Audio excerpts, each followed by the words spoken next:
Esperanza te quiere invitar a formar parte de esta gran comunidad digital, en donde compartimos las asambleas virtuales semanales, así como el panorama político-electoral nacional e internacional. Para informarte de todo, lo único que tienes que hacer es seguir nuestras redes sociales, desde tu celular, tablet o computadora, con estos sencillos pasos.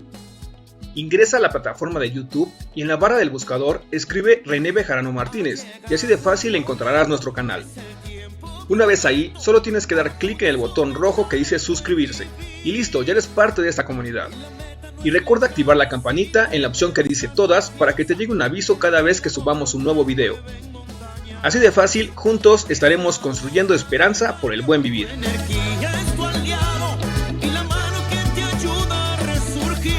Movimiento Nacional por la Esperanza. Buenas noches, compañeros y compañeras. Si gustan ir tomando asiento, vamos a dar inicio a nuestra asamblea semanal del Movimiento Nacional por la Esperanza. Nos acompañan aquí en el presidium el compañero Carlos Nieto de la Alcaldía Tlalpan, de la Alcaldía Miguel Hidalgo nos acompaña el compañero Rafael Guerrero, del Estado de México nos acompaña nuestra dirigenta Celina Trujillo, de la Alcaldía Benito Juárez nos acompaña nuestra compañera Montserrat Mondaca y como cada 8 días nuestro dirigente nacional, el profesor René Bejarano Martínez. Para iniciar con nuestra ronda de participaciones, le vamos a ceder el micrófono a nuestro compañero Carlos Nieto. Hola, gracias. Buenas noches a todos. Bueno, hoy vamos a empezar por el valor de nuestra moneda con respecto al dólar. Y vemos, bueno, pues el peso opera hoy con el mejor nivel desde noviembre del 2015 y al día de hoy, lunes 8 de abril de año 2024, se encuentra en 16 pesos con 35 centavos de acuerdo al Banco de México. Y bueno, se esperan esta semana cifras de inflación de los Estados Unidos con el objetivo de que pues ofrezcan al mercado algún indicador sobre el futuro de sus tasas de interés que se ha visto ahí muy lento, aunque las autoridades han enfatizado que seguirán esperando a que estos datos sean más claros. Y bueno, aquí algo que ha pasado muy interesante es sobre el dólar. La pregunta obligada es ¿qué pasa al dejar de ser una moneda de reserva mundial? Y bueno, justamente es este fenómeno que el dólar pues vale menos, se comercializa menos. Y bueno, actualmente si bien el dólar es una moneda dominante en el comercio y las finanzas globales que representa casi el 60% de los bancos centrales del mundo, en el año 1999 se encontraba por ahí del 71%. Es decir, ha disminuido la demanda de dólares a nivel mundial. Y bueno, además la economía estadounidense, pues sí, es la más grande del mundo y aún hoy en día sus éxitos y fracasos tienen un impacto en la economía global. Pero bueno, ¿cómo fue que se llegó a esta situación de crear esta moneda de reserva mundial? Un poco después de la Segunda Guerra Mundial, por ahí de julio de 1944, se firmaron los acuerdos conocidos como Bretton Woods, que fue donde se estableció el dólar estadounidense como una moneda de reserva mundial. ¿Por qué el nombre de Bretton Woods? Bueno, es una localidad con este nombre que se encuentra en New Hampshire, en los Estados Unidos, y estos acuerdos de la Conferencia Monetaria y Financiera de Bretton Woods se establecieron las políticas económicas mundiales que estuvieron vigentes hasta principios de la década de los 70s. Y bueno, la conferencia de Bretton Woods se llevó a cabo en medio de incertidumbre sobre la futura distribución del mundo entre las dos enormes potencias o más poderosas de aquellos tiempos, los Estados Unidos y la Unión Soviética. Además de que a esta cumbre acudieron 44 países aliados. Y bueno, el principal objetivo de este sistema conocido como Bretton Woods fue poner en marcha un nuevo orden mundial económico internacional y dar estabilidad a las transacciones comerciales a través de un sistema monetario internacional con el tipo de cambio sólido y estable fundado en el dominio del dólar. Al mismo tiempo, bueno, se crearon las instituciones que hoy todavía conocemos como el Fondo Monetario Internacional, FMI, y el Banco Mundial. Y bueno, de 1944 a la fecha ya pasaron casi 80 años. Y bueno, esto nos indica que este modelo económico quizás ya está extinguiéndose, y por eso los cambios que estamos viendo. Pero bueno, hablemos sobre el presente. En agosto del año pasado, la 15ª cumbre de los BRICS, que dicho así no nos dice nada, pero bueno, enseguida vamos a ver quiénes son los BRICS. Estos BRICS tuvieron 5 nuevos miembros que fueron, o son más bien, Arabia Saudita, Emiratos Árabes Unidos, Irán, Etiopía y Egipto. Y bueno, este es un foro de países emergentes integrados hasta el 2024 por Brasil, Rusia, India, China y Sudáfrica. Esta reunión se celebró en Johannesburgo, Sudáfrica, y donde se planteó que Rusia asumirá el mandato durante este año 2024, y evidentemente el tema central fue la desdolarización de sus países miembros. Es decir, su objetivo es hacer viables los sistemas de pago para las transacciones internacionales, dando prioridad a monedas distintas del dólar. México descartó unirse a este bloque económico. Argentina también anunció su renuncia a ingresar al bloque. Pero bueno, las cifras de este nuevo grupo ya son impresionantes. Son los poseedores del 42% de la producción mundial de petróleo, 55% de las reservas de gas natural. Y bueno, este potencial de los BRICS para liderar el movimiento que pretende acabar con la dependencia del dólar en las transacciones internacionales, bueno, con acuerdos bilaterales firmados entre Rusia y China, utilizan el yuan o yen y el rublo, y entre Brasil y China con sus respectivas monedas. Pero bueno, ¿por qué este recelo hacia el uso del dólar?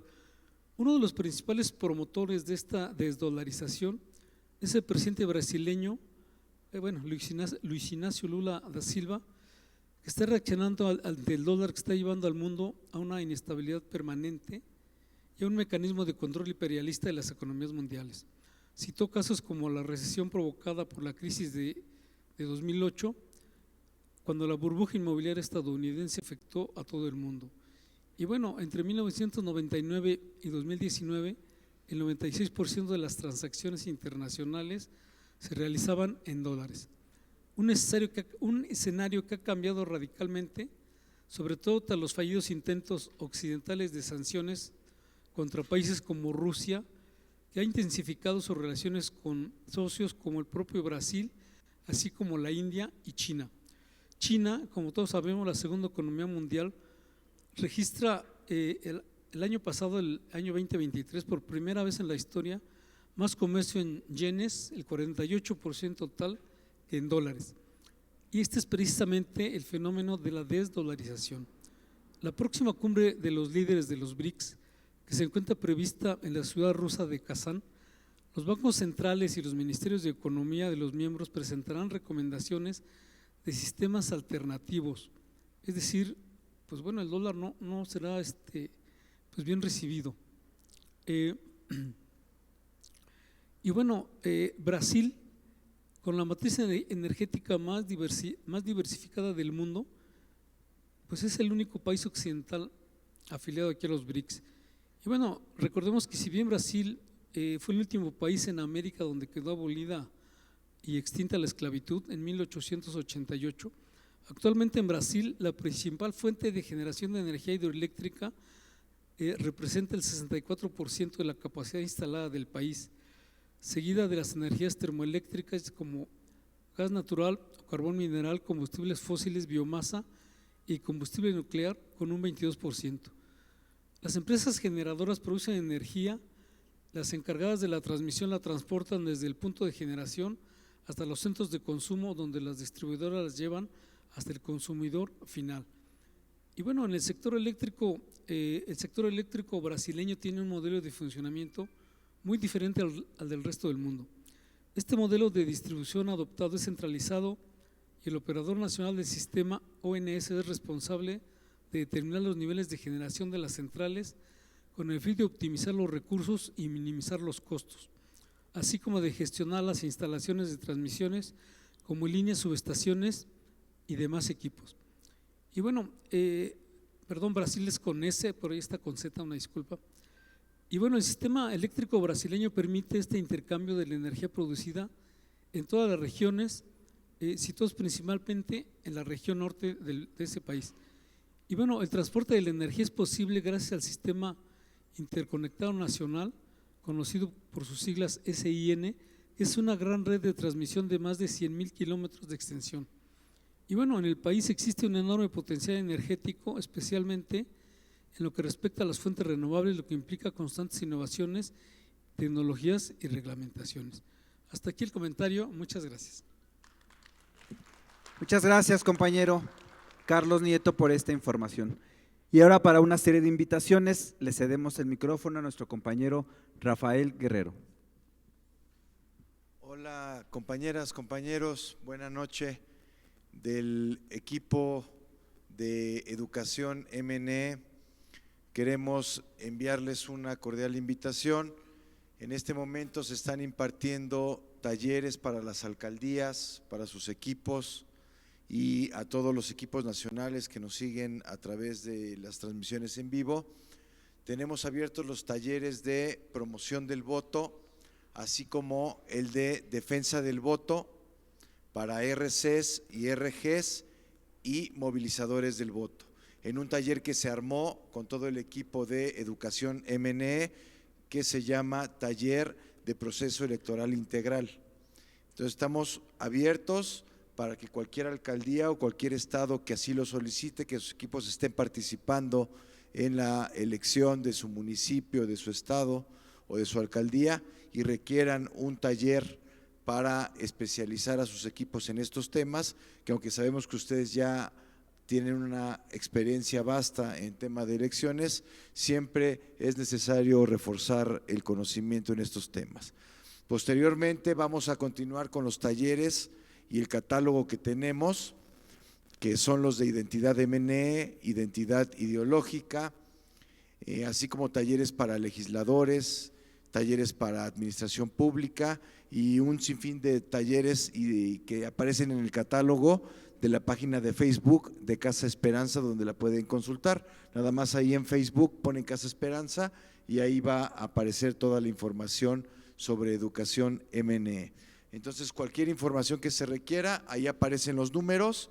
Inmediatamente que se requiera un taller de defensa del voto por las elecciones que ya tenemos en puerta, inmediatamente nos ponemos en comunicación. Solamente les estamos pidiendo un espacio que pedagógicamente sea adecuado y una cantidad de personas. Si es necesario armar 2 o 3 o 4 grupos, vamos al taller y se da la exposición a estos grupos, ¿verdad? Cabe resaltar que siempre en temas educativos tener grupos de 30 personas es mucho mejor que tener un grupo de 50 o de 60 personas que se encuentren en el lugar. Es mejor que si tenemos a un equipo que está con una brigada o que va a participar en un tema de defensa del voto y son 70 personas, que lo dividamos tal vez en 3 grupos y vamos hacia el estado o el municipio o la alcaldía que ustedes lo requieran. Solo consultar en Facebook la página de Casa Esperanza, en su apartado de Educación, Movimiento Nacional por la Esperanza, y inmediatamente alguien del equipo de educadores se comunica con ustedes para poner fecha inmediata y estar con ustedes en su lugar de destino, ¿verdad? Es la información que les quiero dar y estamos para servirles a partir de este momento. Muchas gracias. Muchas gracias, compañero Rafael Hernández, por esta información. Rafael Guerrero. Y ahora, para temas de fiscalización, le cedemos el micrófono a nuestra compañera Montserrat Mondaca. Muchas gracias, muy buenas noches, compañeras y compañeros. Pues así como nos indicó el profesor René la semana pasada, el día de hoy quisiera compartir con ustedes algunas de las generalidades sobre el proceso de fiscalización de los recursos que se utilizan en campaña. Esperamos que esto sea de mucha utilidad para los compañeros y compañeras que son candidatas y candidatos en todo el país y también para sus equipos técnicos y sobre todo que también nos pueda ser útil para nosotros estar vigilantes de los gastos que realiza la oposición y que en muchos casos pueden afectar el desarrollo del proceso electoral. Primero quisiera comentarles como en términos generales qué es la fiscalización, porque de pronto no se entiende y hay incluso quienes tienen cierta confusión con los temas fiscales y de impuestos. Pero lo cierto es que la fiscalización es el proceso técnico, contable y jurídico que realiza el Instituto Nacional Electoral a través de la Unidad Técnica de Fiscalización respecto de los recursos que se utilizan, en este caso las personas candidatas a los diversos cargos de elección popular y los partidos políticos también en campaña y durante el desarrollo de sus actividades ordinarias. Es muy importante que entendamos conceptualmente que la fiscalización es para analizar y validar el origen, monto y destino de los recursos materiales y económicos que se utilizan durante las campañas y durante todos los procesos de promoción de las candidaturas, para evitar dos consecuencias. Uno es la utilización de dinero prohibido en las campañas. ¿Y cuál es el dinero prohibido? Por supuesto, el que viene de las organizaciones criminales del diverso tipo, pero también el proveniente de gobiernos federal, estatal, municipales, el dinero proveniente de organismos autónomos, de organizaciones gremiales o sindicales, de iglesias o ministros de culto, de personas morales, es decir, asociaciones civiles, empresas y todas aquellas personas que tienen un régimen fiscal en conjunto con otras que se les denomina personas morales, y personas físicas o morales de origen extranjero o bien que residan y laboren en el extranjero. Es decir, si alguno de nuestros candidatos por ahí tiene el primo que vive en Estados Unidos, que trabaja en Estados Unidos, allá tiene y paga impuestos en aquel país y quiera realizar una aportación a su campaña, esto se considera dinero prohibido. Y el otro elemento que se busca evitar que ocurre en las campañas es un gasto excesivo que genere inequidad en la contienda. Si nosotros tenemos a 2 candidatos que están, en este caso a 3 candidatos, 6 candidatos, todos tienen un tope máximo de gastos para que con ello el dinero no sea lo que determine el resultado de la elección y sí sean las propuestas y la difusión de las mismas que se realice. Estos topes de gastos de campaña varían dependiendo el territorio donde, el espacio geográfico donde se realiza la elección. Por supuesto, no es lo mismo el tope de gastos de campaña para una presidencia municipal, para una diputación local, donde va variando de estado a estado y de cada territorio. Yo aquí les pongo como ejemplo el tope de gastos para la presidencia de la República, que son 660,978,723 pesos, y para las diputaciones federales, que en este caso estamos hablando de 300 distritos electorales uninominales federales, estamos hablando de 2,203,262 pesos. Este es nuestro tope máximo de gastos que tiene cada uno de nuestros candidatos, y si la unidad técnica de fiscalización o a partir de las quejas que pudieran presentar otros partidos políticos u otros candidatos se acredita el rebase de este tope de gastos, podría traer como sanciones incluso la nulidad de la elección. ¿Qué dinero se fiscaliza en este proceso? El financiamiento público, que es el dinero que reciben los partidos políticos y destinan a las campañas y a la promoción de sus candidatos, y el financiamiento privado. Este financiamiento privado también tiene un límite de aportación y es todos los recursos económicos, materiales y humanos que los propios candidatos, los militantes o los simpatizantes aportemos a cada una de las candidaturas de nuestra preferencia. Y bueno, este financiamiento privado puede ser en dinero, que puede hacerse llegar mediante transferencias electrónicas, cheques, aportaciones en efectivo. El trabajo no remunerado, y esto es muy importante que nuestros compañeros y compañeras candidatas lo tengan claro, sí tenemos, lo vamos a ver a detalle más adelante, pero el trabajo no remunerado también implica un costo, aunque no le estemos pagando a las personas, sí implica un costo y esto debe ser reportado. Las aportaciones en especie, yo puedo llegar y regalarle a mi candidata 10 lonas y esta aportación que no le cuesta a la candidata, pero sí me costó a mí y tiene un costo que debe ser reportado. Todos los insumos, materiales de papelería, vehículos, en fin, todos los elementos que se utilicen en la campaña y por supuesto también a través de comodatos y préstamo de estos elementos que se utilizan. Los ingresos que pueden tener en las campañas y que deben ser plenamente reportados. Las transferencias de cuentas concentradoras, estas son las cuentas que utilizan los partidos políticos, sobre todo a nivel nacional, para distribuir los recursos de financiamiento público que se entregan a todos y cada uno de sus candidatos. Y estas cuentas concentradoras, como les decía, hacen la distribución a sus candidatos y esto debe ser reportado. Las aportaciones, como les decía, económicas, en especie o de servicios realizadas por simpatizantes, por el propio candidato, por los militantes.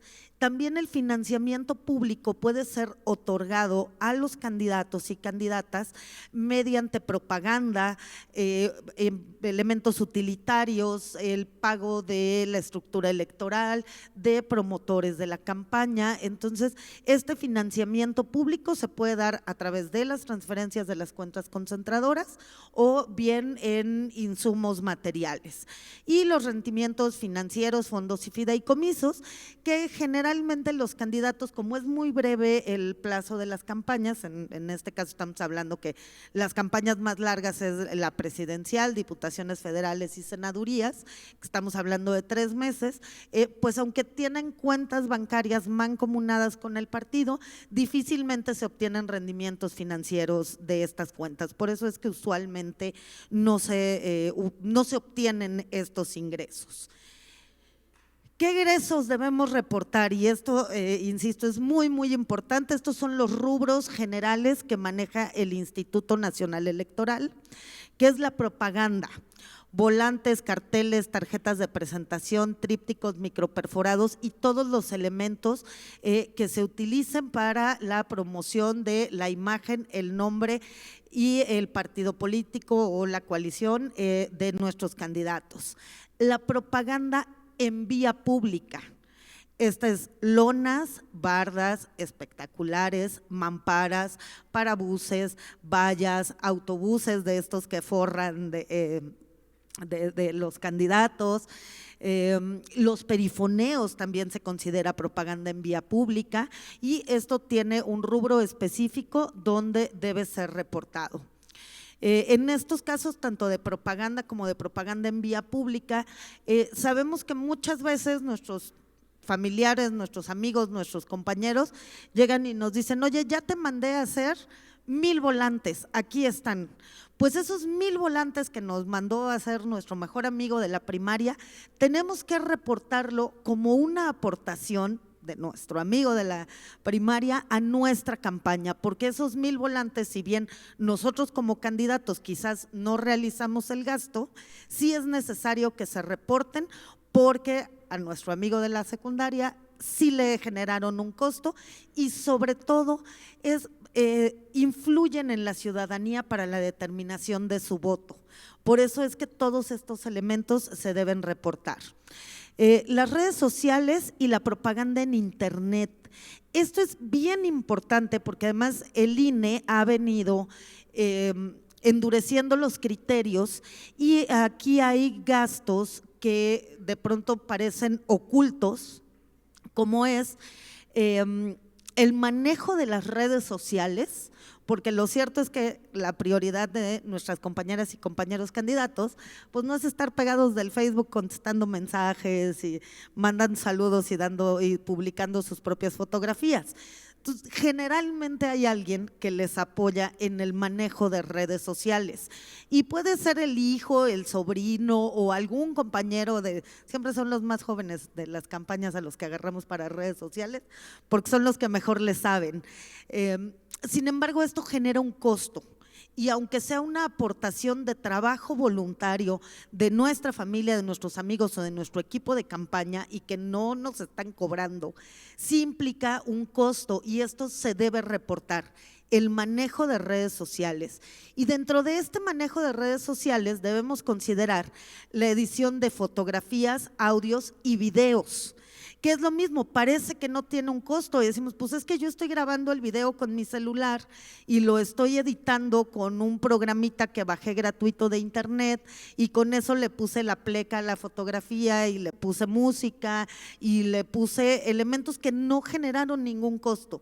Sí, pero como en el impacto que se tiene en la ciudadanía para la determinación de su voto, sí implica un costo de producción de estos materiales. Y les pongo un ejemplo, recordarán en el año 2021 que a nuestro entonces precandidato a la gubernatura de Guerrero, Félix Salgado Macedonio, le retiraron la candidatura a la gubernatura por una cuestión de fiscalización. Bueno, pues fue porque nuestro compañero publicó un video en redes sociales donde fue una edición muy sencilla con una cortinilla al inicio, una cortinilla al final y la pleca de precandidato de Morena, precandidato único de Morena a la gubernatura de Guerrero. Bueno, pues el INE encontró este video en las redes sociales del precandidato que no fue reportado como un gasto porque materialmente no le generó un gasto al entonces senador Félix Salgado Macedonio. Pero el INE determinó en su tabulador de costos que esta edición del video tuvo un costo de 7,000 pesos y que Félix fue omiso y Morena fueron omisos en reportar ese aparente costo de 7,000 pesos y por eso es que el INE, y confirmado por el tribunal, determinó declarar la inegibilidad de Félix como candidato a la gubernatura y por eso es que le retiran la candidatura. Entonces, aquí es muy, muy importante, sobre todo en las redes sociales, que seamos muy cuidadosos y que se ponga mucha atención al reporte de esta edición. La propaganda utilitaria, que como muchos de ustedes ya saben, únicamente puede ser en materiales textiles, gorras, playeras, bolsas, pulseras, correas de perros y cualquier otra cosa que se les ocurra en material textil, tiene que ser reportado. Hay un caso, por ejemplo, de alguna candidata que tenía gorras de un proceso electoral anterior y únicamente las actualizó con ahora la candidatura que ostenta. Y bueno, pues esto se tiene que reportar como un gasto completo de gorras a la campaña porque pues están destinadas a obtener la preferencia de la ciudadanía y con su voto. La producción de mensajes para radio y televisión, que si bien la contratación de espacios en radio y televisión está prohibida, es decir, los candidatos no pueden ir a la radio local y contratar un spot de radio, y únicamente pueden ser utilizados los tiempos oficiales del partido político que se determinan a través del INE. Aquí debe considerarse si son invitados por la dirigencia nacional o estatal de los partidos o de la coalición a participar en los mensajes para radio y televisión, también se debe considerar la producción de los mismos como un gasto que realiza el candidato. Los gastos operativos de la campaña, esto también es bien importante porque hay cosas que, insisto, como no le generan un gasto directo, no tiene que sacar ahí sus ahorros muchas veces para pagar, sino son aportaciones que se hacen, parecería que no se tienen que reportar. Las casas de campaña. Y aquí es donde en muchos casos entra el comodato, porque muchos de nosotros tenemos el vecino que dice, oye, yo te presto la casa Yo te presto mi casa, mi departamento, un local que tengo para que lo utilices como casa de campaña. Bueno, pues aquí nosotros tendríamos, si fuera el caso, que presentar 3 cotizaciones distintas de inmuebles similares en la misma zona para que nos determine el costo que tiene ese inmueble de renta mensual y hacer el contrato de comodato con el dueño del inmueble que nos está prestando su casa, su departamento para utilizarlo como casa de campaña. Todo el mobiliario, computadoras, sillas, mesas, escritorios, impresoras, todo el mobiliario que se utiliza en la casa de campaña, por supuesto los vehículos que se utilicen para transportación del candidato, de la logística y demás materiales. La logística, sillas, sonido, carpas, todo lo que se utiliza para nuestros eventos, tenemos que reportarlo como gastos de campaña, aunque en muchos casos ya lo tenemos, porque nuestros candidatos son compañeros que vienen haciendo activismo desde hace muchísimo tiempo y entonces nos es más fácil, pues ya tenemos nuestro stock de sillas. Pues tenemos que reportar el uso de nuestro stock de sillas durante los 30, 45, 60, 90 días que dure nuestra campaña.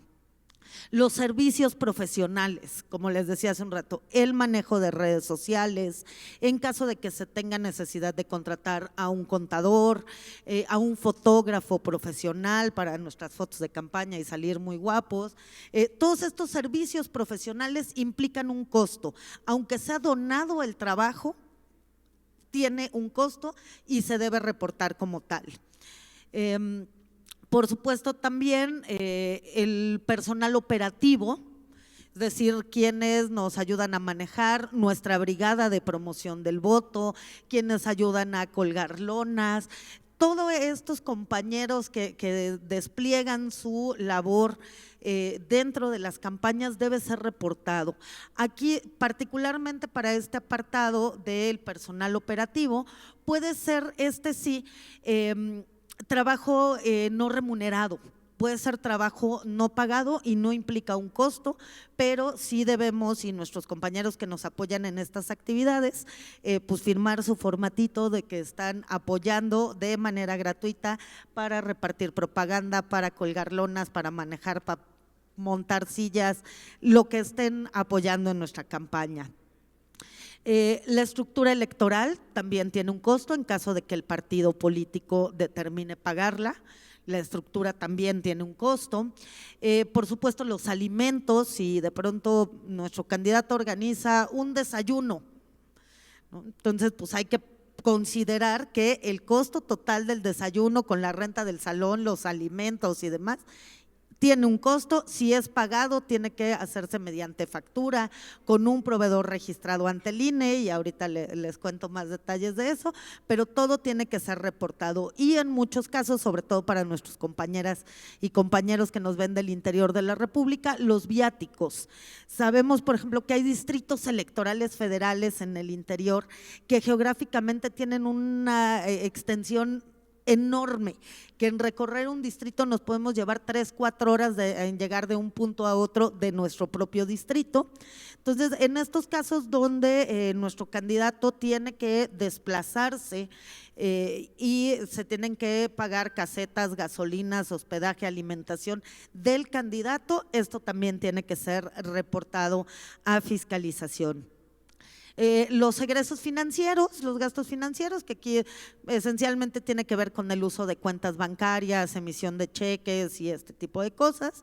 La propaganda en medios impresos, si de pronto igual tenemos al compadre que nos dice, oye, yo voy a mandar a publicar tu volante en el periódico que se publica en el municipio, eso tiene un costo y ese costo tiene que ser reportado ante el INE. Y la propaganda exhibida en salas de cine, que ahora se ha vuelto también como muy famosa en las campañas, que en los anuncios antes de que empiece la película, esto también tiene un costo y debe ser reportado como gasto. Algunos otros elementos a considerar, los proveedores. Como les decía, nosotros podemos hacer estos gastos de 2 maneras, mediante donaciones que nos hagan los militantes de nuestro partido, simpatizantes o el propio candidato, o bien mediante la compra de estos insumos. La compra de estos insumos se tiene que realizar únicamente a proveedores que sean fiscalmente sanos, es decir, que no hayan sido sujetos de ningún tipo de investigación en términos fiscales y hacendarios, y que estén registrados ante el Registro Nacional de Proveedores del INE. Sabemos que también hay muchos compañeros que pueden tener como su proveedor de confianza. En este caso yo les sugiero que sus proveedores de confianza hagan el registro ante el Instituto Nacional Electoral. Es en línea, es muy sencillo el registro, les piden sus datos fiscales, las identificaciones de los representantes legales, en caso de que sean personas físicas con actividad empresarial, también tienen que darse de alta en este Registro Nacional de Proveedores. Si nuestras candidatas y candidatos contratan servicios o materiales con proveedores que no estén registrados ante el INE, van a ser sancionados por hacer compras indebidas, por no estar los proveedores registrados ante el INE. Algunos, por ahí se escucha mucho en las campañas del famoso prorrateo. ¿Qué significa esto? Es la distribución del costo de un gasto de campaña que beneficia a más de un candidato. Y esto es, si en un mismo evento tenemos, por ejemplo, aquí en el caso de la Ciudad de México, tenemos a la doctora Claudia Sheinbaum, que es nuestra candidata a la presidencia de la República. Tenemos a Clara Brugada, candidata a jefa de gobierno. Tenemos al candidato a diputado federal, al candidato a diputado local, al candidato a alcalde y a 3 de los candidatos a concejales. Los gastos que se realicen en ese evento tienen que ser distribuidos de manera proporcional entre todos los candidatos presentes, cuya imagen sea claramente distinguible, su nombre haya sido mencionado durante el evento y se haya realizado dentro de su marco geográfico de elección. Es decir, si tenemos un evento de estas características aquí en la alcaldía Benito Juárez y están los candidatos de Benito Juárez más la candidata jefa de gobierno y la candidata a la presidencia, además del candidato a alcalde en Miguel Hidalgo, este gasto no se le va a prorratear al candidato de Miguel Hidalgo. Va a ser únicamente entre la presidencia, la jefatura de gobierno y los candidatos de Benito Juárez, porque no tiene un impacto sobre el electorado de Miguel Hidalgo. Este evento está siendo en Benito Juárez, dirigido a la ciudadanía de Benito Juárez. Entonces, ese es el famoso prorrateo que también se hace entre partidos políticos. Es decir, en el caso de nuestras candidatas y candidatos que son postulados por una coalición a nivel federal, Morena, PT y Partido Verde Ecologista de México, se distribuye el gasto entre estos 3 partidos conforme se determinó en el convenio de coalición. Y todos estos procesos se hacen en el sistema integral de fiscalización. Los deslindes. En muchos casos ha ocurrido que a nuestros compañeros y compañeras, por hacerles la mala obra, les mandan a hacer propaganda e incluso las colocan en lugares prohibidos, como árboles, señalamientos públicos, señalamientos viales. Y esta propaganda que no fue realizada ni por nuestro candidato ni por los partidos y que en muchos casos es colocada en lugares prohibidos, obviamente no la asumimos como propia y nos debemos deslindar de esta propaganda. Se debe hacer de manera por escrito, presentarse ante la Unidad Técnica de Fiscalización del INE y tiene como objetivo desconocer los gastos que fueron realizados por estas personas ajenas al proceso de campaña. Para todo esto es muy importante que nuestras candidatas y candidatos puedan designar a un representante financiero. Este representante financiero estará en permanente comunicación con las áreas de finanzas y de fiscalización, tanto del partido político como de la coalición en conjunto, para que podamos estar en condiciones de presentar los reportes y los informes de ingresos y egresos de la campaña de manera permanente, eficaz y que se tenga acceso al sistema integral de fiscalización del INE. Este sistema integral de fiscalización del INE es donde se junta la información de todos los ingresos, todos los gastos y todas las operaciones financieras de adquisiciones y de ingresos que se realizan durante las campañas. Entonces, nuestro representante financiero tiene que ser alguien de mucha confianza, que tenga conocimientos jurídicos, pero que también tenga conocimientos contables y sobre todo que le guste mucho la talacha y las desveladas, porque durante los 3 meses de campaña va a dormir poco. Como les decía, se tienen que presentar los reportes de gastos a los 3 días de que se realiza, a los 3 días siguientes de que se realiza la operación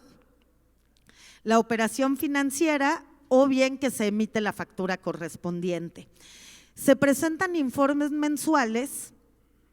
Al término de cada mes se presenta un informe con todos los ingresos y gastos que se hayan realizado durante ese mes y al finalizar la campaña se presenta un informe global de los gastos realizados. ¿Cuáles son las violaciones graves? El rebase de topes de gastos de campaña, la omisión de reportar gastos y aportaciones y el uso de dinero prohibido. ¿Y cuáles son las sanciones a estas violaciones graves al sistema de fiscalización? Puede ser desde una multa, tanto al candidato como al partido o a ambos, la inegibilidad del candidato, es decir, que aunque gane su elección no le permitan asumir el cargo, y la nulidad de la elección en caso de que el gasto extraordinario haya sido determinante para el resultado. Entonces, debido a la gravedad de las sanciones es que tiene tal trascendencia el proceso de fiscalización de los ingresos, del origen, monto y destino de los recursos utilizados durante las campañas. Cualquier duda, sobre todo a los compañeros que se encuentran aquí en el salón y a quienes nos ven mediante la transmisión, estamos a sus órdenes para poder apoyarlos en lo que sea necesario. Muchas gracias. Muchas gracias, compañera Montse Radmondaca, por esta información tan relevante en esta coyuntura electoral. Y ahora le cedemos el micrófono a nuestra compañera Celina Trujillo. Muchas gracias, compañeros, compañeras, muy buenas noches. Como siempre, un gusto compartir con todos ustedes esta asamblea semanal de nuestro Movimiento Nacional por la Esperanza. Es muy importante la presencia de los compañeros que hoy están aquí en la mesa porque debo decirlo que me siento muy orgullosa de conocer a Rafa desde hace mucho tiempo y en lo que hoy nos planteó pues se desarrolla con toda la capacidad, igual siempre con Monse, siempre contamos con su gran experiencia en el tema electoral. Muchas gracias, compañera, y lo destaco porque siempre han estado del lado del Estado de México, siempre nos han ayudado en todo momento y lo agradecemos muchísimo. Bueno, pues en cuanto al tema del Estado de México, y como lo hemos mencionado todos los días de la asamblea, estamos siguiendo puntualmente las actividades de nuestra gobernadora, porque es muy importante el trabajo que hoy desarrolla nuestra compañera Delfina Gómez para el bienestar de todas las mexicanas y los mexicanos, mexiquenses en este sentido. Decirles que el día 3 de abril la maestra encabezó una reunión de trabajo del gobierno del Estado de México con el IMSS Bienestar, en donde trabajaron muy de cerca el desarrollo y actividad de lo que será este sistema de salud que tendremos en el Estado de México, en todo el país, pero en el Estado de México, como bien lo saben, pues es un sistema de salud que hemos estado careciendo y padeciendo todos los mexiquenses. Y en esta reunión se dio el seguimiento al proceso de federalización del sistema de salud en el Estado de México. Esto es un paso crucial para garantizar el servicio de salud de calidad para la población mexiquense. Destacar la coordinación entre gobierno federal y estatal para organizar el servicio de salud es fundamental para asegurar una atención integral y eficiente. Los avances significativos de la aplicación de este modelo de atención a la salud del IMSS Bienestar demuestra el compromiso con mejorar el acceso a la calidad de servicios de la salud de esta región y de este estado tan importante. La presentación de acciones prioritarias del IMSS Bienestar como seguimiento a la planeación de un modelo de bienestar, de desarrollo de este nuevo proyecto y más en nuestro estado, que es y será un estado con la mayor número de habitantes hasta el momento de todo el país, es muy importante. También en esta reunión se proyectaron la infraestructura y atender la infraestructura de este sector tan importante. Por ejemplo, comprar equipamiento, conservación y mantenimiento de unidades médicas, así como el desarrollo de nuevos hospitales como el Hospital Oncológico de Ecatepec. Son medidas concretas para fortalecer la infraestructura de salud y brindar tratamiento especializado a la población. Después de esta reunión fueron a revisar todo el proceso que se tiene en este hospital, que es muy grande, muy importante, pero que requiere de acelerar la atención a las personas con cáncer en nuestro estado, y este hospital pues se encuentra en Ecatepec y es uno de los municipios con mayor población de todo el estado. Con respecto a los incendios forestales en el Estado de México, lo hemos estado atendiendo. Hoy mismo la maestra hizo una conferencia de prensa en donde estuvo el secretario general de gobierno, las personas encargadas de protección civil y otras autoridades dando cuentas a los mexiquenses de los avances y atención que tiene este tema tan importante que hemos estado viviendo. La gobernadora del Estado de México, junto con el gobierno federal, lideró acciones interinstitucionales para combatir más de 600 incendios durante el año 2024. Se desplegaron más de 500 combatientes, 3,000 brigadistas, incluyendo voluntarios y personas de diversas instituciones para extinguir los incendios. Se utilizaron más de 1,000 unidades oficiales, aeronaves, así como herramientas, maquinarias para combatir estos incendios y crear contrafuegos. Hubo una coordinación activa entre diferentes dependencias como la Comisión Nacional Forestal, la Secretaría de Seguridad Estatal y Protección Civil del Estado de México. Se implementaron estrategias de monitoreo por 28 torres de vigilancia en las zonas boscosas y se utilizaron drones para detectar lugares de calor. Se realizaron descargas de agua y evaluación de incendios por parte del gobierno del Estado de México con más de 130 descargas de agua y sobrevuelos.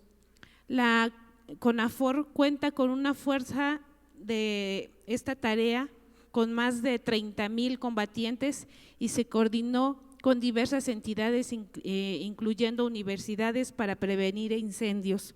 Se destacó la importancia del respeto al medio ambiente como derecho humano y también por la temporada de estiaje y altas temperaturas, esto contribuye a la propagación de los incendios que afectan significativamente el Estado de México.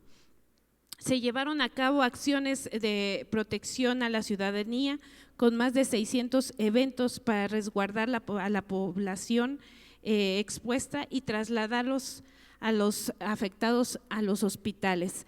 Es decir, la gobernadora ha estado muy atenta de esto que hemos estado sufriendo en el Estado de México y sé que en otras entidades también ha sucedido y ojalá y estén poniendo la atención necesaria para combatir este fenómeno que se está dando en este lugar. Por supuesto que también se expuso que algunos incendios han sido provocados y pues dicen por ahí, piensa mal y acertarás. Hay que estar muy atentos a estas personas que hacen esto por hobby o por ganas de estar molestando y que al final afectan en gran medida a la población. Y comentarles que en esta ruta de la campaña de la doctora Claudia Sheinbaum, pues está haciendo visita en el Estado de México. Hoy mismo estuvo en Lerma, estuvo en un evento muy grande, muy importante. El día de mañana, 9 de abril, estará en el municipio de La Paz. En el municipio tendrá un encuentro con mujeres para hablar sobre temas destacados de sus propuestas enfocado a la violencia de género. Ya lo vimos en el debate, tiene claras las ideas, tiene el pulso de lo que las mujeres necesitamos y por supuesto su gran experiencia como jefa de gobierno aplicado en nuestro país será sensacional, porque estoy segura que disminuirá en gran medida la violencia de las mujeres. Vamos a escuchar mañana su mensaje y con gusto se los compartiré el próximo día lunes. También de ahí se irá a un evento a Iztapaluca, estará en Galerías Iztapaluca, en Chimalhuacán estará también presente y por supuesto en Nezahualcóyotl. Esta ruta es muy importante, somos la zona oriente del Estado de México, estamos preparados para recibir a quien será nuestra próxima presidenta de la República, y el 10 de abril visita también un municipio del Estado de México, que es el municipio de Amecameca. También están ya esperándola ahí nuestros compañeros y compañeras. Comentarles que hemos seguido haciendo acciones que ayudan a buscar la manera de que nuestra compañera, la doctora, gane holgadamente la elección. Y estamos muy contentos por esta razón. Comentarles que hoy mismo, en este momento, ya el partido de Morena acaba de anunciar, pues no el total, pero sí un número ya significativo, tal vez estamos hablando del 90% de los municipios como ya sus candidatos y candidatas. Vamos a revisar el listado y vamos a tener que hacer acciones que nos permita generar buenas acciones para que todos quienes han sido publicados como candidatos y candidatas, el Movimiento Nacional por la Esperanza, estamos en pie de lucha, vamos a ayudar a que el plan C del presidente Andrés Manuel se logre, porque ya la semana pasada, tuvimos una evaluación aquí mismo con nuestro compañero profesor René, en donde hablaba de estar atentos y de tomar una decisión contundente del lado correcto de la historia. No hay para dónde hacernos, es seguir la ruta de la esperanza. Y compañeras y compañeros, felicitar desde aquí a todos quienes salieron en este listado. Ojalá les vaya muy bien y cuenten con el Movimiento Nacional por la Esperanza. Muchas gracias. Muchas gracias, compañera Celina Trujillo, por esta información. Y ahora le cedemos el micrófono a nuestro dirigente nacional, al profesor René Bejarano Martínez. Buenas noches, compañeras, compañeros. Muchas gracias por conectarse a la transmisión de esta asamblea, así como muchas gracias a las compañeras y compañeros que están presentes aquí en esta reunión. Estamos en la asamblea semanal del Movimiento Nacional por la Esperanza, correspondiente al lunes 8 de abril del año 2024. Los temas sobre los cuales vamos a informar son los siguientes. En primer lugar, México evacuó a 34 connacionales provenientes de Haití en medio del conflicto y violencia que se vive en aquel país caribeño. Para el traslado de las mexicanas y mexicanos, 24 hombres y 10 mujeres, se llevó a cabo un operativo especial en coordinación con la Secretaría de Marina y la Embajada de México en Haití. Tal vez más adelante, en otra reunión, podamos explicar qué es lo que está sucediendo en aquel país. Por otra parte, el presidente aclaró que las mañaneras continuarán, aclaró que las autoridades electorales no pueden prohibir las conferencias matutinas, dijo textualmente: no nos pueden silenciar, puesto que esto sería violatorio de la Constitución, no tienen facultades para hacerlo. Como sabemos, esta semana se asesinó a la candidata a presidenta municipal de Morena en Celaya y se había dado también por muerto al candidato a regidor, Adrián Guerrero, aunque luego se aclaró que él sí había sobrevivido. Se aclaró que este homicidio no quedará impune. Estos hechos son muy lamentables porque es gente que está luchando para hacer valer la democracia, está en la calle, dando la cara, luchando por otros, dijo el presidente. Y también señaló que el órgano electoral local fue negligente con respecto a la solicitud de protección, aunque luego pues evadió su responsabilidad culpando a la Secretaría de Gobierno.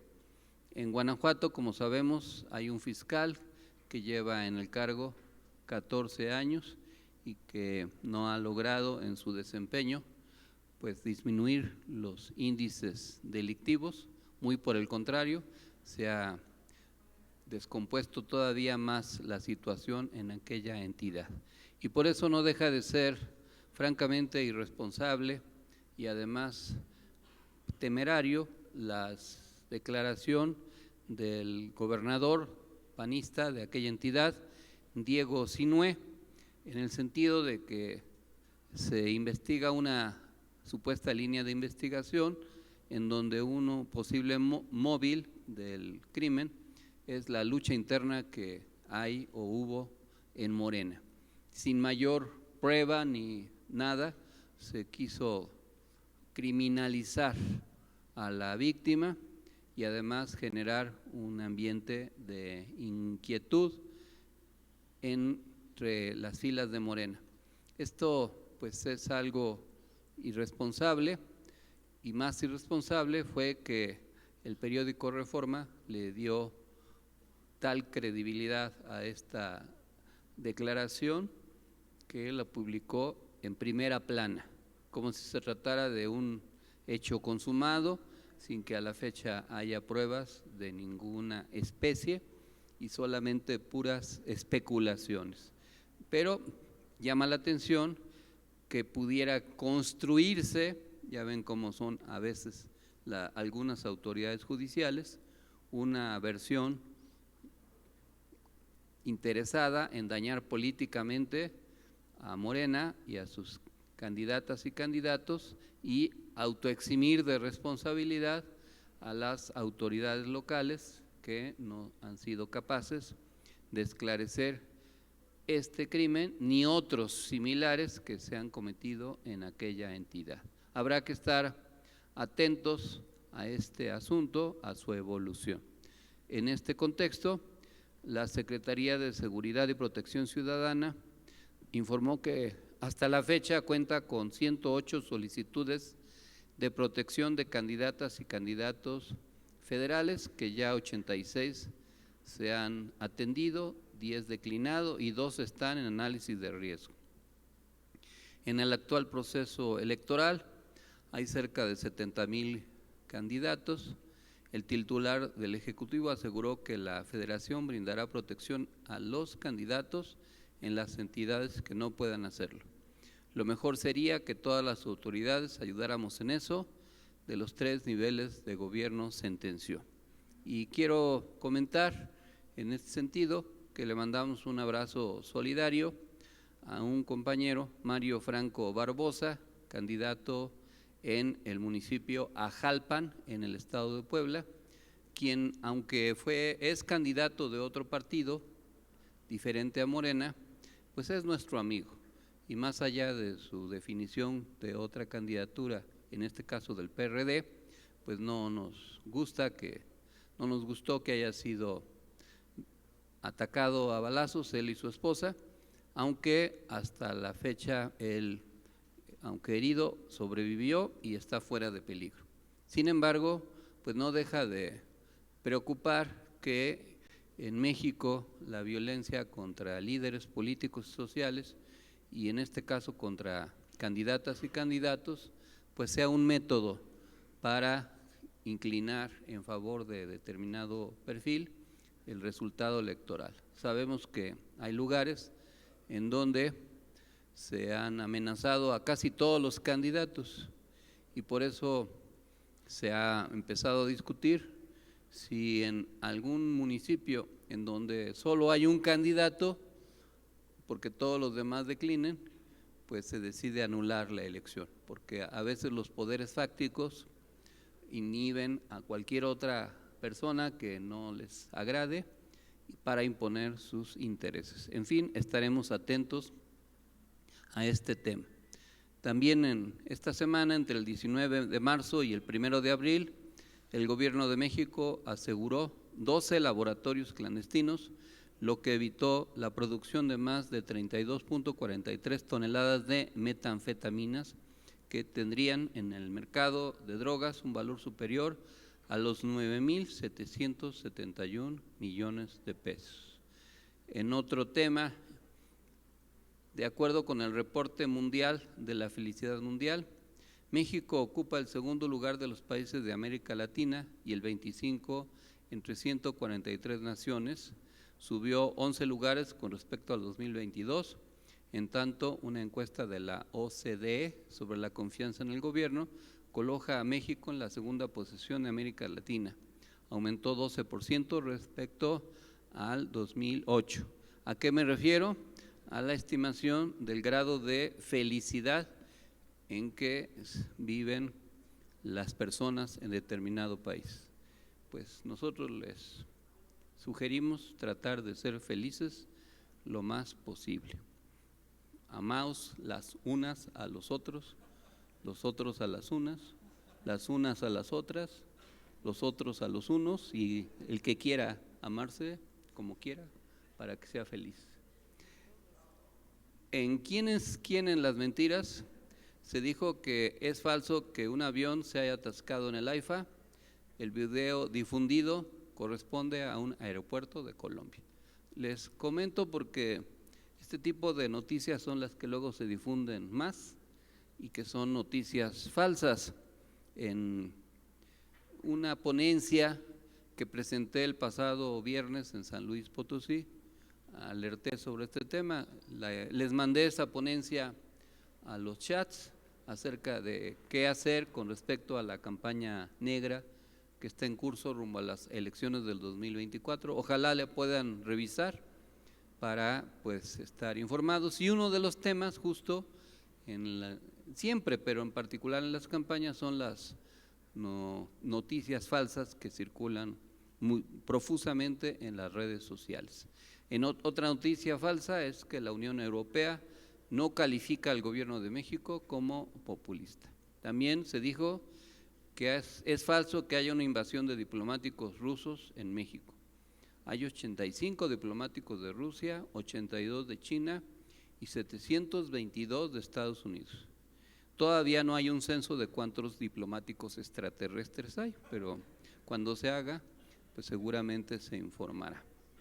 También es falso que haya desabasto de medicamentos en el IMSS. Se dijo también que hace 2 meses inició la campaña digital contra el presidente López Obrador y la candidata presidencial Claudia Sheinbaum. En la ponencia que les comento también recupero ese tema, en donde se dijo que se han emitido más de 30 millones de tweets negativos, 1.3, solo 1.3 son tweets originales, 71.2 son retweets y la mayoría de los tweets se generan desde el extranjero y son bots, es decir, son máquinas que están reproduciendo noticias falsas o tweets y que, sin embargo, algunos medios recuperan y entonces se trata de generar un ambiente inadecuado. Les reitero, sería bueno que leyeran esa ponencia, que la estudien, la comenten, porque la política ahora tiene mucho que ver con este tipo de asuntos. Y esto a su vez también es un tema relacionado, y lo menciono, con el incidente diplomático en Ecuador. Como saben, México decidió romper relaciones diplomáticas con el Ecuador. El presidente López Obrador anunció la noche del 5 de abril que había instruido a la titular de la Secretaría de Relaciones Exteriores, Alicia Bárcenas, a declarar la suspensión de relaciones diplomáticas con el gobierno de Ecuador. El anuncio, dado a conocer en sus redes sociales, se dio luego de la irrupción por parte de la Policía de Ecuador a la Embajada de México en Quito por la fuerza, esto con el propósito de extraer al ex vicepresidente Jorge Glass, protegido bajo la figura de asilo político. Se trata de una violación flagrante al derecho internacional y a la soberanía de México, aseguró el mandatario. Y conviene en este caso sí hacer una serie de comentarios para que estemos informados, para que ustedes lo analicen. Primero hay que hacer un breve recuento histórico de la situación política en Ecuador. En el marco del boom de gobiernos de izquierda latinoamericana, en Ecuador, después de una gran inestabilidad gubernamental, llegó al poder Rafael Correa, impulsado por un movimiento político-social que se conoció con el nombre de Revolución Ciudadana. Esto generó pues un gobierno de centro-izquierda, como en otros países del Cono Sur y del resto del continente. Recuerden que Ecuador había sido un país con una gran ingobernabilidad, llegó a tener hasta un presidente por año en promedio. Al triunfar Correa, pues se generó una estabilidad, un nuevo proyecto político que no estuvo exento de ataques de diverso tipo, intentonas de golpe de Estado, desestabilización, etcétera. Sin embargo, este proyecto, contra todas las vicisitudes a que se enfrentó, sobrevivió y el gobierno de Correa logró impulsar un conjunto de reformas de centro izquierda para recuperar la soberanía de aquel país, su control de los recursos naturales. Recuérdense el conflicto que vivió ese país durante el gobierno de Correa con la compañía multinacional Chevron, por ejemplo. Desgraciadamente, a veces los líderes políticos y los movimientos se equivocan, no calculan bien sus determinaciones. Y cuando Correa ya, según las leyes de su propio país, no podía reelegirse, se optó por una candidatura que ganó en nombre de la Revolución Ciudadana, que fue la de Lenín Moreno. Este personaje, que llegó a ser presidente gracias a la Revolución Ciudadana, la traicionó, se alió con las fuerzas neoliberales de dentro y fuera del país e inició una persecución política en contra de los líderes de la Revolución Ciudadana, entre otros Rafael Correa, que tuvo que exiliarse aprovechando su estatus diplomático vinculado a su matrimonio con una mujer de origen europeo. Otros personajes se refugiaron en las embajadas, se asilaron y pudieron salir del país. Algunos amigos nuestros están refugiados en México desde entonces, pero no tuvo esa posibilidad, esa suerte, el ex vicepresidente Jorge Glass, que fue acusado de delitos del fuero común y de peculado y privado de su libertad ya durante más de 5 años. Sin embargo, la inestabilidad política en ese país no terminó. El gobierno de Lenín Moreno fue un fracaso, no tuvo posibilidades de tener una continuidad y se dio paso a otro gobierno de derecha, en este caso de Guillermo Lasso. El movimiento Revolución Ciudadana se mantuvo vivo, fuerte, es la minoría más grande en aquel país, es el partido político más grande. Sin embargo, las fuerzas de derecha, de centro derecha y de ultraderecha se han ido coaligando para evitar que la Revolución Ciudadana regrese al poder. No obstante, conserva una buena cantidad de gobiernos departamentales y una presencia muy importante en la Asamblea Nacional, que es como se llama ya la Cámara de los Diputados.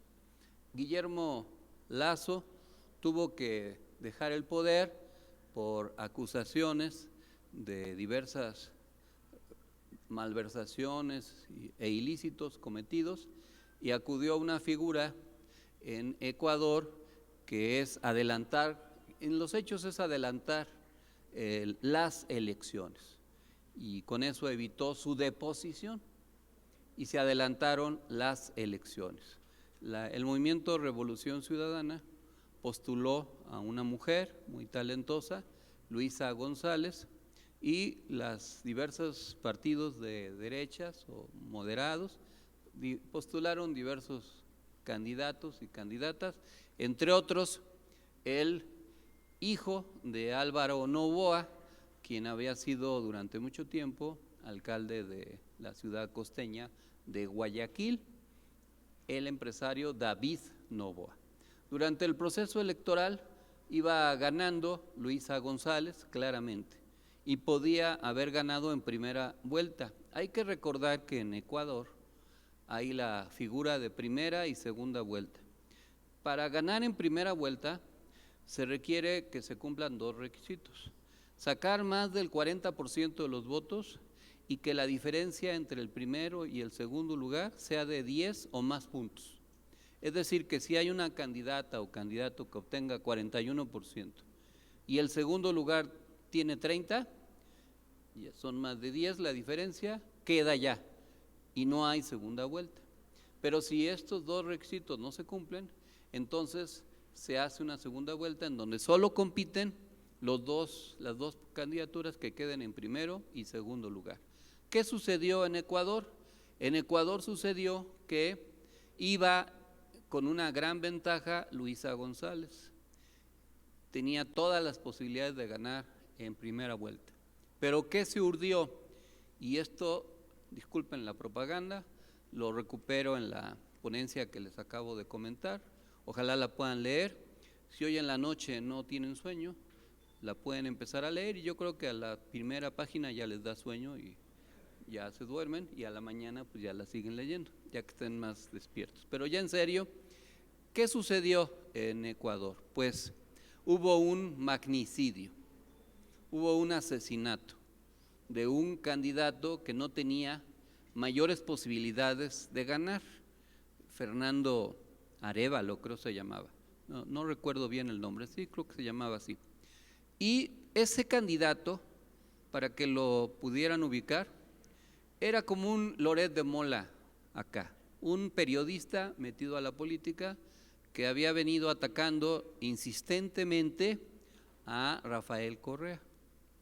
Cuando lo victiman, muy sospechosamente, porque contaba con protección policíaca, pero lo dejan descubierto y los sicarios pueden hacerlo con mayor impunidad. Lo matan y se desencadena una campaña mediática terrible en contra de Luisa González, de Revolución Ciudadana y de Rafael Correa, culpándolo de la responsabilidad de ese magnicidio.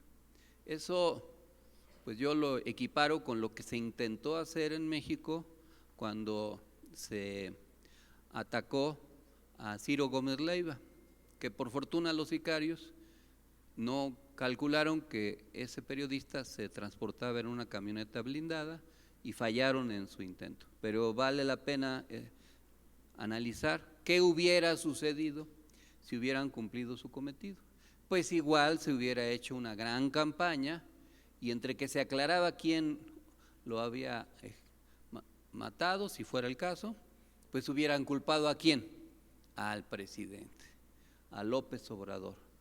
También recupero en la ponencia, que ya les he dicho para que la lean si no tienen sueño, de cómo se acusó a Cuauhtémoc Cárdenas del asesinato de Paco Stanley, que no tenía nada que ver. Al final pues se descubrió que las motivaciones fueron otras, pero Jorge Garralda, entonces vocero en TV Azteca, y el propio dueño de TV Azteca en aquel entonces se atrevieron a pedir la renuncia de Cuauhtémoc Cárdenas. Bueno, aquí en la elección de Ecuador pues hicieron toda una campaña. ¿Y qué ocasionaron? Que no hubiera triunfo de Luisa González en primera vuelta. Sí ganó la elección, pero no con más del 40%, pero no quedó, el que quedó en segundo lugar, David Noboa, quedó a menos de 10 puntos. Entonces se convocó a una segunda vuelta. Y como sucede en otros países y ahí en Ecuador, entonces las derechas se coaligaron, ya no tanto a votar por David, sino en contra de Luisa González. Y lograron su objetivo de volver a controlar la presidencia de la República. Una vez que Noboa entró al poder, se dio con los responsables, que eran sicarios mandados por un capo regional, digamos que un Chapo Guzmán, pero de allá, ecuatoriano, para que me puedan entender. ¿Y por qué digo que es un Chapo Guzmán? Porque, ¿qué creen? Una vez que lo detuvieron y que se iba a ver quiénes eran los autores intelectuales que mandaron a asesinar al candidato periodista, se fugó de un penal de máxima seguridad el capo mayor que había contratado a los sicarios. ¿A quién le convenía que se fugara ese capo? ¿Y quién iba a ser señalado como autor intelectual del atentado contra el ex candidato? Y luego se desencadenó una descomposición allá en Ecuador que sirvió para que el gobierno de Noboa restringiera garantías individuales e intentara aplicar en Ecuador el modelo violatorio de derechos humanos tipo Bukele, que no les ha funcionado, pero lo intentaron. Así transcurrieron los hechos. ¿Qué desencadenó esta crisis diplomática? Una sobrereacción de David Noboa a una crítica que el presidente López Obrador hizo en la mañanera. El presidente señaló que en Ecuador hubo un candidato que fue asesinado y que se hizo una campaña para perjudicar a Luisa González, lo que les acabo de decir. ¿Y qué ocasionó en David Noboa? Ahí, los que saben psicología saben que a veces cuando hay una acusación, un señalamiento que tiene visos de certeza, la persona señalada sobrereacciona. Si aquí decimos que Rafael Guerrero tiene nexos con extraterrestres, pues él no se va a indignar, no va a protestar, ni va a amenazar con incendiar el salón, porque sabemos que no es cierto que tenga nexos con extraterrestres. Tiene otros nexos, pero esos no los podemos decir. Sin embargo, David Noboa sobrereaccionó. Podía haber hecho una protesta diplomática, una solicitud de aclaración, llamar a consultas a la embajadora, por decir algo. Pero no, declaró como persona non grata a la embajadora de México en Ecuador, lo cual ya es de por sí una sobrereacción inicial. El gobierno de México pues reaccionó con prudencia, como debe ser en los conflictos diplomáticos, y esperó. Sin embargo, el gobierno ecuatoriano escaló su reacción y decidió algo verdaderamente insólito, que fue la decisión de ingresar a través de las Fuerzas Armadas de aquel país a la Embajada de México en Ecuador, detener al ex vicepresidente Jorge Glass, que estaba en calidad de asilado político en la embajada, y además humillar y lesionar al encargado de negocios de la Embajada de México en Ecuador. ¿Qué análisis se tiene que hacer de este comportamiento? En primer lugar, el gobierno de Ecuador viola tratados internacionales de diverso tipo.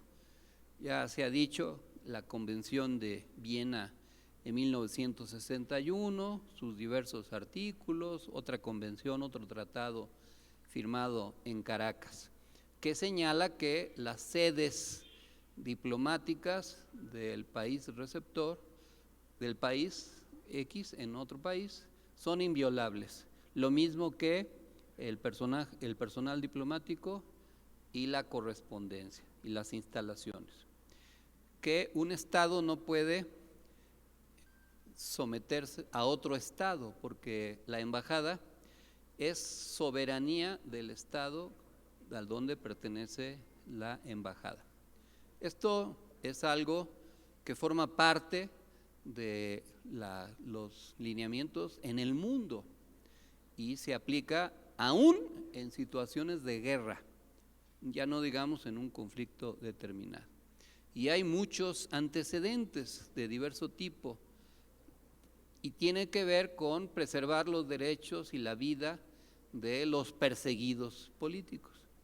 Ni siquiera Francisco Franco, el dictador que triunfó en la Guerra Civil Española de 1936 a 39, se atrevió a penetrar a la Embajada de México y por eso muchos republicanos españoles vinieron a dar a México.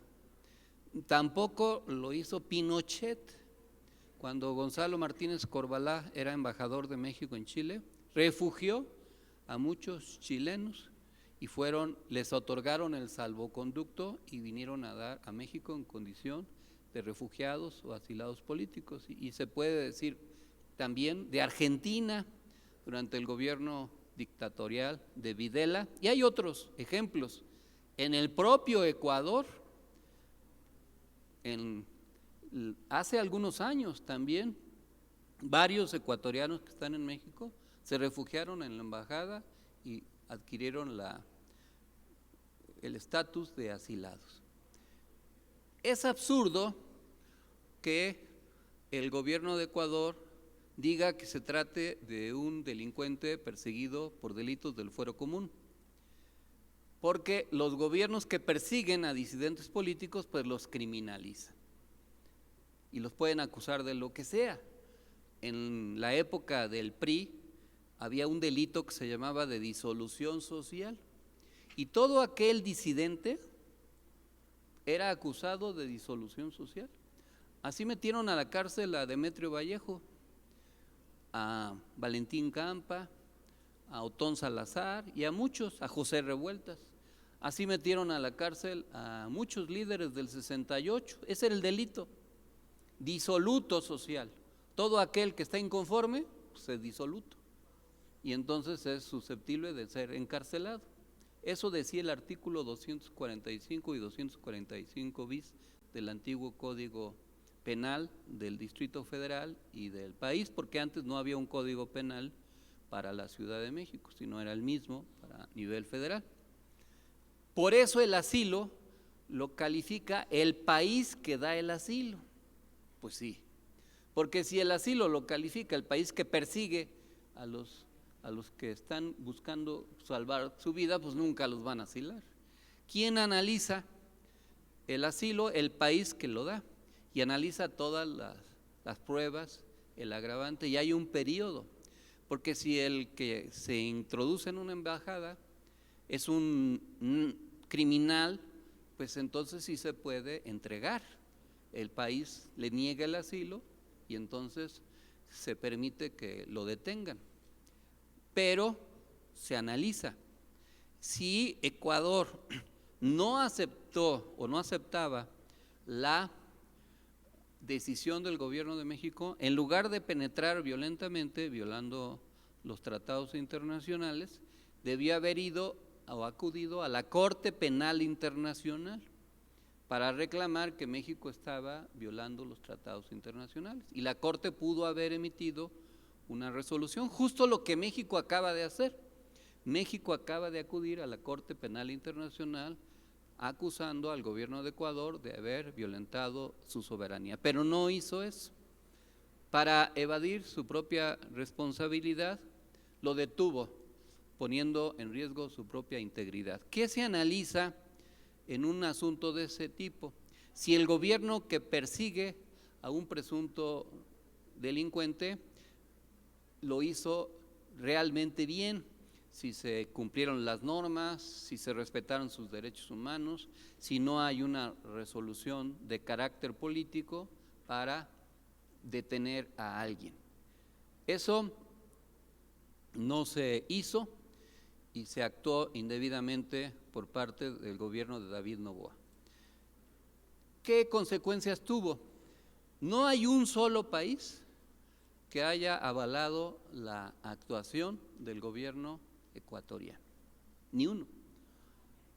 Y sí hay una gran solidaridad en torno al gobierno mexicano, incluido el gobierno de Estados Unidos, el de Canadá, la Unión Europea, ya no se diga países de América Latina. Algunos pues han guardado silencio porque no están dispuestos a defender lo indefendible, porque de aceptarse, pues cualquier país podría penetrar en la embajada de cualquier otro país.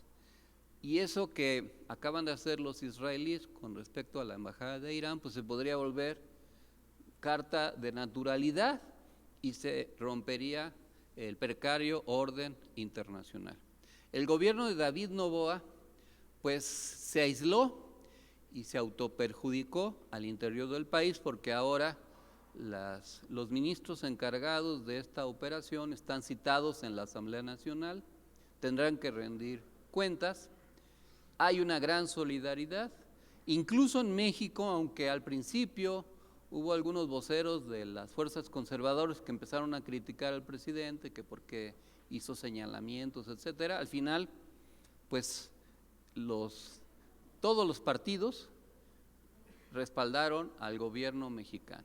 Y es que México pues tiene que defender su soberanía y no puede aceptar ese trato. México además es un país pues que ha practicado durante mucho tiempo el derecho al asilo, tiene una gran tradición y eso ha sido ejemplar para otros países. Y también, curiosamente, está el tema de Ecuador y Julian Assange. Acuérdense que Assange fue acusado de filtrar los famosos expedientes Wikileaks, donde se daba a conocer múltiples crímenes del ejército y el gobierno norteamericano, entre otras muchas cosas. Y entonces el gobierno norteamericano solicitó su detención y luego armaron un expediente también de supuesto abuso sexual y algunos delitos sexuales. El gobierno ecuatoriano le dio asilo en su embajada en Inglaterra y ahí estuvo Assange mucho tiempo, hasta que el gobierno de Guillermo Lasso le retiró el asilo y entonces la policía de Reino Unido pudo entrar, pero ni aún así han deportado a Assange porque el gobierno británico solicita que se respete la vida y que tenga un juicio justo a Assange, y ahí sigue entrampado ese asunto. Es un ejemplo de este tema. Ahora, pues, tenemos que tener claridad en torno a este tema, porque seguramente va a seguir un determinado curso y nosotros pues tenemos que insistir en estos y otros temas. Y pareciera que no tienen que ver estos asuntos, pero como ya les comenté, pues luego se generan hechos terribles en un país que se manipulan políticamente. En estrategia político-electoral hay una metáfora que dice aventar el tablero de ajedrez. ¿Qué consiste eso? Que cuando alguien va perdiendo una partida de ajedrez, como va a perder, en lugar de rendirse, avienta el tablero y pues ya se acabó la partida. ¿Qué puede haber en la tentación en México? Pues que las fuerzas conservadoras quieran generar una crisis aventando el tablero. Como ustedes saben, ayer pues hubo un debate presidencial. Los debates presidenciales pueden ser en determinado momento un detonante para que una fuerza política crezca, se consolide o emerjan otros candidatos, otras fuerzas, o bien pueden consolidar las tendencias. Creo que en el año 2006, en el primer debate, como después se reconoció, fue un error de nuestro ahora presidente no haber ido al primer debate, y entonces hubo un vacío que llenaron los demás y sobre todo ganaron el postdebate, porque más importante que el debate es el postdebate, más importante que el debate es lo que se dice del debate o el debate del debate, porque es lo que más influye. Yo les platico una anécdota de las elecciones para jefe de gobierno en el 2000, cuando Andrés Manuel competía. Por alguna razón absurda, transmitieron ese debate en el Canal 4, que de por sí tiene baja cobertura, y muy pocas personas lo vieron. El rating fue bajísimo. Claro que todos los que participan en los debates dicen que ganan el debate, y nosotros pues no éramos la excepción, dijimos que habíamos ganado el debate, hasta conseguimos un gallo, y Andrés Manuel, ya ven que acuña algunas frases, repetía una que dijo Juárez en su tiempo, que señaló que no le habían quitado ni una pluma a su gallo. Y entonces llevamos un gallo. Ahora nos acusarían de maltrato animal, pero entonces no estaba prohibido hacer eso. Llevamos un gallo y ahí cantó el gallo y hicimos toda la faramalla de que habíamos ganado el debate. La verdad, muy pocos habían visto el debate. Pero hubo una encuesta y la gente luego a veces no dice la verdad en las encuestas. Y le preguntaron a la gente si había visto el debate y dijo que sí, la inmensa mayoría, lo cual no era cierto porque el rating fue bajísimo. Y claro que los que dijeron que vieron el debate también les preguntaron que quién lo había ganado y pues dijeron que López Obrador, porque ya de por sí Andrés Manuel iba ganando en las encuestas. Ahora en los debates, en la historia de los debates, pues hay muchas anécdotas que se pueden recordar, por ejemplo, cuando el debate entre Cuauhtémoc Cárdenas, Ernesto Zedillo y Diego, la verdad el que ganó el debate fue Diego, pero pues negoció su triunfo, se le replegó por alguna extraña razón, ya no apretó el acelerador al final de la campaña. El que perdió a todas luces el debate fue Zedillo y Cuauhtémoc pues ahí se mantuvo en medio, pero el que le tundieron en el postdebate fue a Cuauhtémoc Cárdenas. Hasta Marcos criticó a Cuauhtémoc Cárdenas en esas elecciones del año 1994. Ahora, ¿qué pasó ayer? Pues la candidata de las fuerzas conservadoras, yo creo que o no se deja asesorar, o no la asesoran bien, o no aprende bien, pero la verdad es que no tiene muchas habilidades, hay muchas cosas que cuestionar y son elementales, muy elementales, y voy a mencionar algunas, nada más porque todas son importantes. Cuando una persona tiene, por alguna razón X, sobrepeso, ¿qué le recomiendan en la televisión? Vestirse de negro. El negro disfraza el sobrepeso, diluye el impacto voluminoso del tejido adiposo y no se ve tanto, pero el blanco lo hace crecer. Entonces, si uno de por sí está medio gordito y luego te vistes de blanco, pues sale peor, te ves más gordo. Pues sí, o sea, ¿quién le asesoró que se vistiera de blanco? Pues alguien que no la quiere, a lo mejor a un infiltrado en su campaña. En segundo lugar, Otra recomendación que se hace en los debates es no ver al otro candidato. Tú siempre tienes que estar viendo enfrente, como que la Virgen te habla. No debes ver al otro porque se nota y el lenguaje corporal es muy evidente. Entonces, si yo me pongo a ver aquí a Celina cuando está hablando mal de mí y la veo con ojos de coraje, eso es contraproducente. Y es lo que ella hizo, no debió haber hecho eso. Y luego, pues hay que ensayar, hasta te aprendes de memoria. Si no sabes improvisar, pues lees. Al final de cuentas es mejor para no equivocarse. Porque en un debate lo que influye más son algunas cosas que pueden ser nimias, pero como estamos en la época digital, en la inmediatez, lo mínimo se vuelve lo máximo. Y entonces, cuando dice que había que preguntarle a los muertos, pues ya. Claro que corrigió casi luego, pero ya lo había dicho.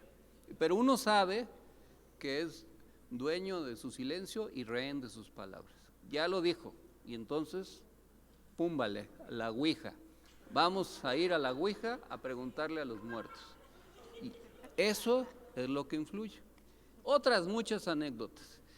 Y yo recuerdo en un debate, no es el único, en donde Manuel Camacho Solís, que era un gran personaje, un intelectual destacado, un buen gobernante, en un debate cuando él fue candidato a presidente en las elecciones del año 2000, sacó un letrerito. Él había dicho que iba a sorprender al mundo con un anuncio y sacó un letrero X y fue el parto de los montes, porque el letrero no decía nada relevante y pues resultó contraproducente el famoso letrerito. Tienes que ensayar el debate. ¿Y quién le enseñó a Xóchitl que hay que tener cuidado de poner los letreros bien? Y más la bandera. Pues sí, es obvio. Yo aquí en La Confianza les dije, estaba ahí en la casa de ustedes, dije, va a poner la bandera al revés, porque por la manera que la tenía tomada, se notaba que la iba a poner chueca, pero además no se da cuenta, porque ella no está viendo, y pues tal cual, y pone la bandera de cabeza. Y claro que eso es carne para los lobos de las redes sociales, es materia prima. ¿Y quién perdió el postdebate? Pues Xóchitl, la verdad. Pero ¿qué es lo peligroso? Que avienten el tablero. Que por eso debemos estar alertas, por eso tenemos que estar organizados. Pueden montar provocaciones, ojalá y no suceda y sea pura preocupación, pero así como hicieron el atentado contra Ciro con evidentes fines políticos, así como mataron a un candidato en Ecuador, aquí pueden acudir a un hecho violento u otro tipo que genere inestabilidad de diverso tipo y que sea orquestado con esta campaña de millones de bots. Hay que estar conscientes que la campaña de narcopresidente fue una orquestación mundial. Primero publicaron una nota en el New York Times y en otra cadena noticiosa mundial. Y luego la repitieron desde el extranjero para que llegara a México. Y luego en México la repitieron y la repitieron. No cuajó, pero fue un ensayo. Todavía faltan, pues, poco menos de 2 meses. Y todo indica que la candidata, pues, no, de las fuerzas conservadoras, no va a remontar, incluso corre el riesgo de que la diferencia entre el primero y el segundo, o sea, entre lo que saque Claudia y lo que saque ella, sea cada vez mayor. Pero se pueden desesperar y pueden actuar peligrosamente. Nosotros, ¿qué tenemos que hacer? Pues estar atentos, estar conscientes de que la política ha cambiado, que no es lo que antes era, que los vectores de la actuación política son muy distintos, que son intereses multinacionales, que en la era digital en la que estamos, pues lo que se hace o se deja de hacer es muy distinto a lo que se hacía en el pasado. Así es que pues hay que estar atentos, no confiarnos, no generar una displicencia y decir la tenemos ganada, Lucas, y ya vamos directitos a la victoria.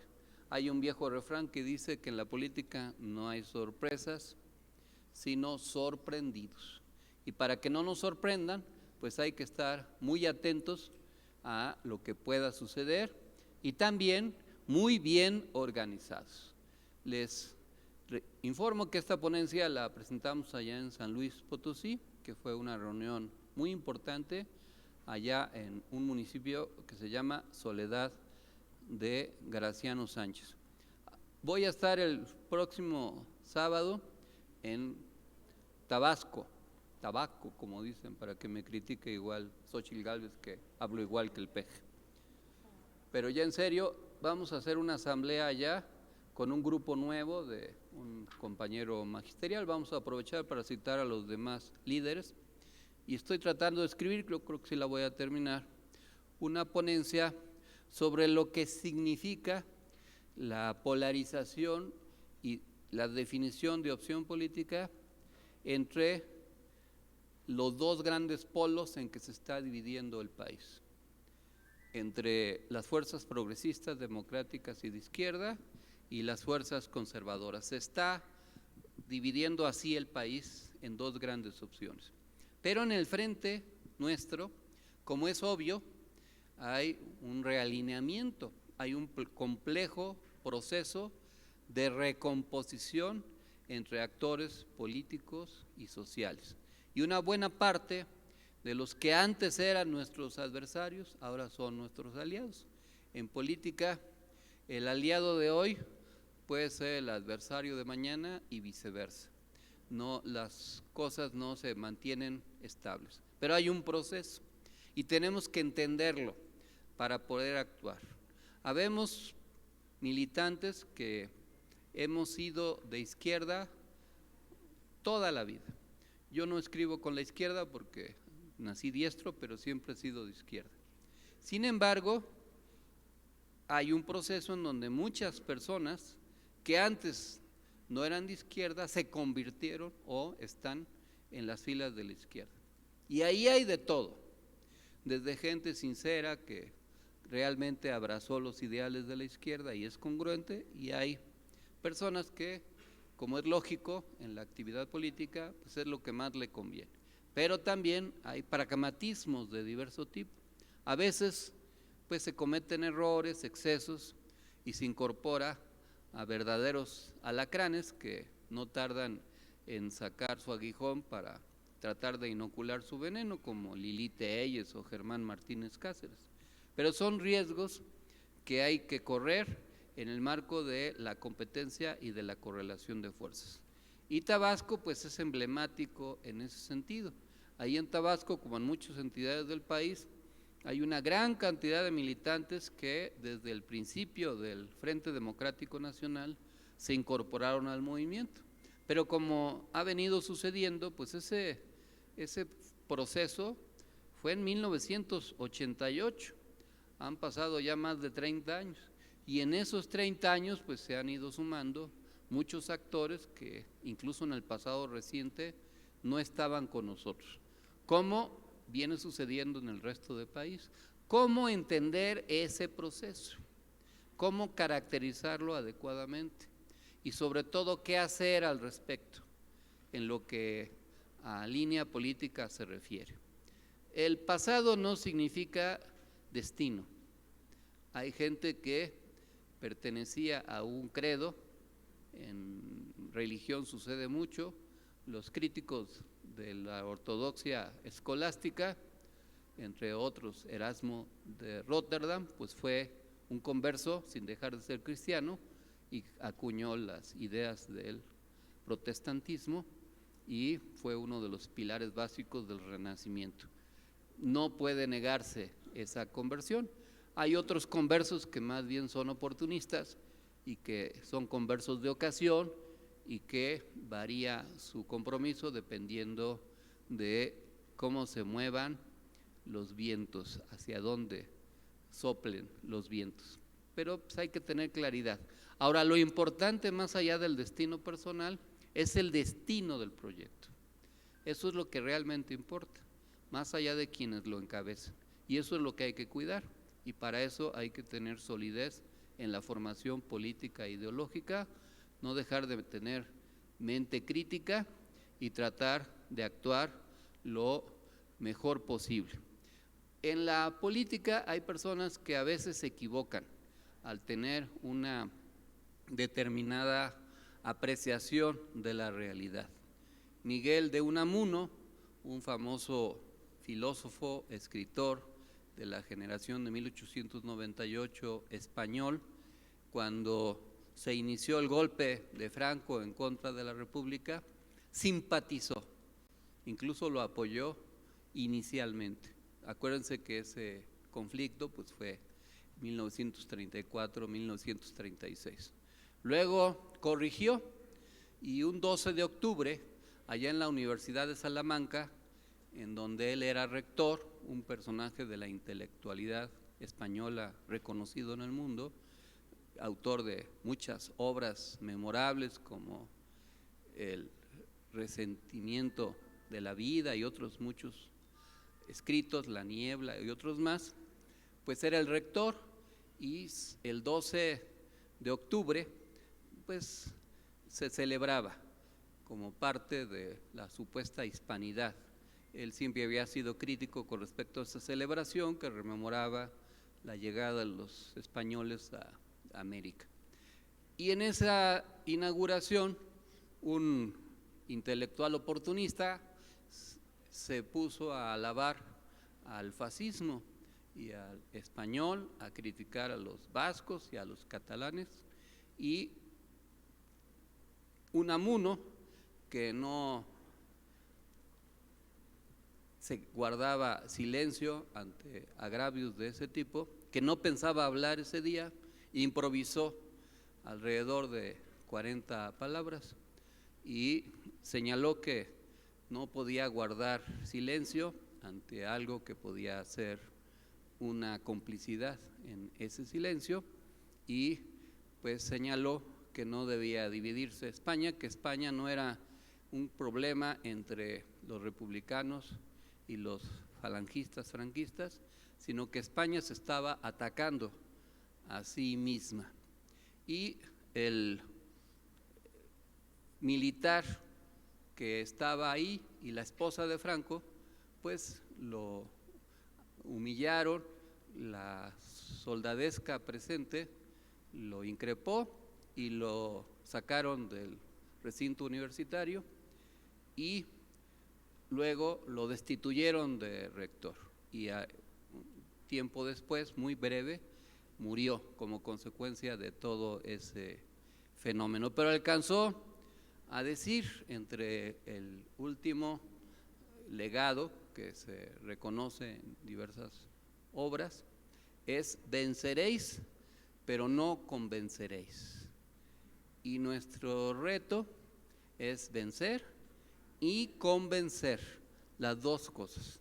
Esa es la lección que tenemos que aprender de la historia. No hay solo que vencer, tenemos que convencer. Y para convencer hay que aludir a las razones, además de los sentimientos. No basta con los buenos sentimientos, sino hay que arguir, hay que expresar las razones que nos lleven a tener la razón histórica, a tener la confianza de que estamos en el lado seguro de la historia, que está en el de la cuarta transformación, en el de la nueva esperanza y en el del buen vivir. Que así sea. Muchas gracias, compañeras y compañeros. Para concluir nuestra asamblea semanal, nos ponemos de pie para entonar nuestro himno nacional mexicano.